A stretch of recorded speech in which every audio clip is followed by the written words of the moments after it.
What is up, guys? My name is Tausif Hussain, and today we're going to be looking at something that is super interesting to me. We're going to be looking at the M1 Max. I want to compare my personal laptop, which is a almost maxed out 16-inch MacBook Pro, which I purchased for about $5,400, to this guy, which is the M1 Apple Silicone MacBook Air, which ran me about $1,300 USD.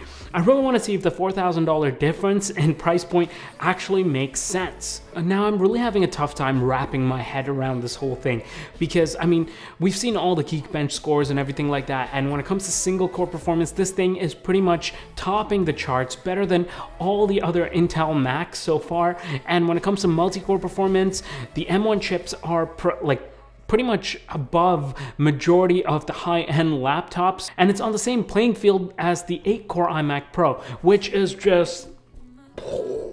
So this particular MacBook Air is completely stock. Like, this is pretty much baseline what you're gonna get if you just went to Apple's website and bought like the baseline MacBook Air with the M1 chip. So it's got the 8 GB RAM, 256 GB memory, and the M1 chip. My personal laptop is a beast of a computer, which is the MacBook Pro 16-inch, and it is almost maxed out. It's got the 8-core i9 processor, 2.3 gigahertz. It's got 4 terabytes of memory, and it's got 32 GB RAM, and it has a dedicated graphics card, the AMD Radeon Pro 5500M. Now, I mean, that computer is about $5,400 if you were to go buy it right now, versus this thing is about $1,300. So let's actually compare them. In order to do this comparison, I'm going to be breaking this down into optimized apps and unoptimized apps. Because this is a completely new M1 chip, the apps need to be optimized for this particular chip. So stuff like Safari, Final Cut Pro, or Pages and Numbers, and all like Apple apps are going to be optimized, whereas you're going to have stuff like Photoshop or Premiere Pro or Lightroom, or even games like League of Legends, which we're going to try as well.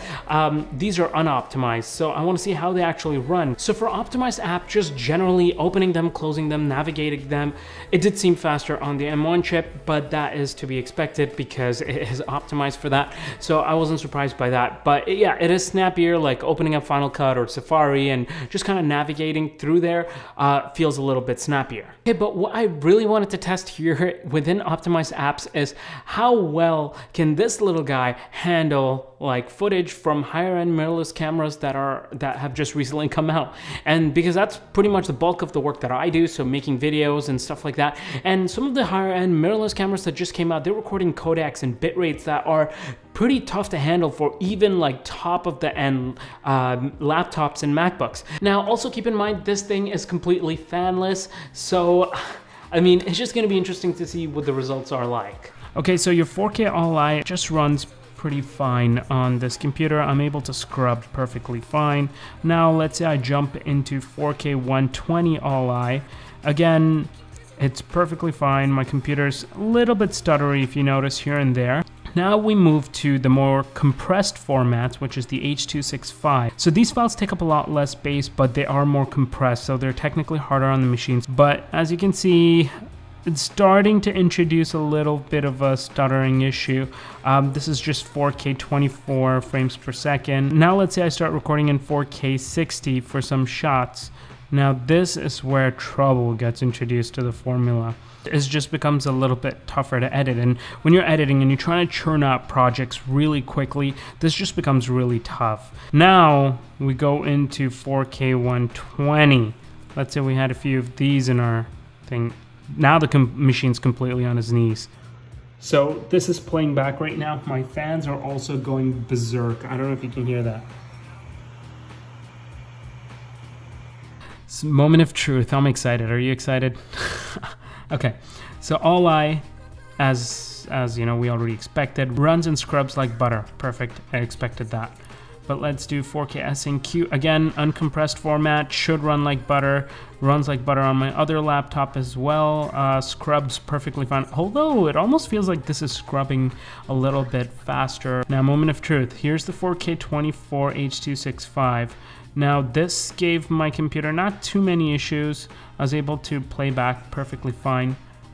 This thing is able to do the same as well. Now let's go to 4K 60. Okay, 4K 60 is playing back fine. Next is 4K 120. Look at that, baby. This brought my $5,400 computer to its knees. This little file right here. Now let's just put like a whole bunch of them and see if it does anything. Let's try adding some effects to this stuff. So let's say that, you know what, I want to add some ash to this. I don't even know what the heck is ash. Okay, it's some sort of color. Yeah, still no issues. I can still navigate, just buttery smooth. Let's add like a transition. No, cross dissolve is too basic. We're gonna go black hole. Okay, let's see if it does the black hole effect. Boom, no issues. Oh man, okay. I'm pleasantly surprised. The thing is, while all of this is happening, this thing is quiet. There is no fan inside this MacBook Air, and it is just running like wow. Like I'm just impressed. No fan noise, no nothing. I mean, let's see if it's a little bit warm. Ugh, one-handing this.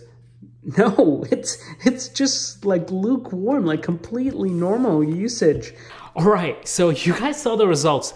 That is, I don't even know what to say. Next up, I wanted to check out some of the unoptimized apps that I use. So I opened up Photoshop, and to my surprise, Photoshop actually felt quicker to open up on the MacBook Air with the M1 chip, even though it is using Rosetta 2, which is kind of like a bridge to get like apps over to function on M1 until they are optimized for it. So yeah, like, I mean, that just didn't make sense to me, but using the actual application and everything, no hiccups, no issues. I didn't even see that beach ball thing rolling around. It was all good and fine and well. I even ran the game League of Legends on here, which admittedly I might have had a slight addiction to at some point in my past, actually several points in my past. But yeah, the game ran really smoothly as well on this. Not as good as how it ran on my MacBook Pro, which makes sense because, I mean, it's just not optimized for it. Okay, future editor Tausif here. We gotta talk, guys. Like, this makes zero sense to me, and I'm like super excited, okay?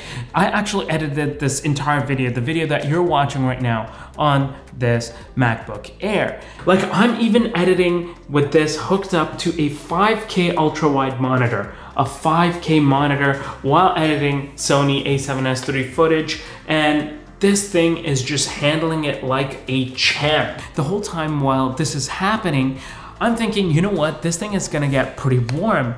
Dude, like not even a little bit. Like this thing is just like, it's like normal room temperature, which is what is incredible to me. And I was editing footage for this last night for several hours without it plugged into any AC power or anything, just on the laptop. And I lost about 10% battery life over like 3 hours of editing on this, which is, I don't even get it. Like, that's phenomenal battery life. So I think we really gotta just recalibrate what we're used to here, because it's something that's completely different. Like, it's unlike what we're used to. I'm very happy with this. And keep in mind, this is just the 8 GB version. It's also, I just realized, doesn't have like 8-core GPU. It only has a 7-core GPU because it's not even the upgraded one. It's base model. So yeah, I mean, once you layer those things on top as well, you're looking at something even more formidable than this. In any case, back to the video. If you liked this video, thought this video was beneficial and helpful to you guys, then make sure you guys go ahead and crush that like button. If you like content around tech, gadgets, filmmaking, and lifestyle, then make sure you guys go ahead and smash that subscribe button. And while you're down there subscribing, make sure you guys hit that bell and make sure notifications are turned on. And on that note, I will see you guys in the next one. Peace.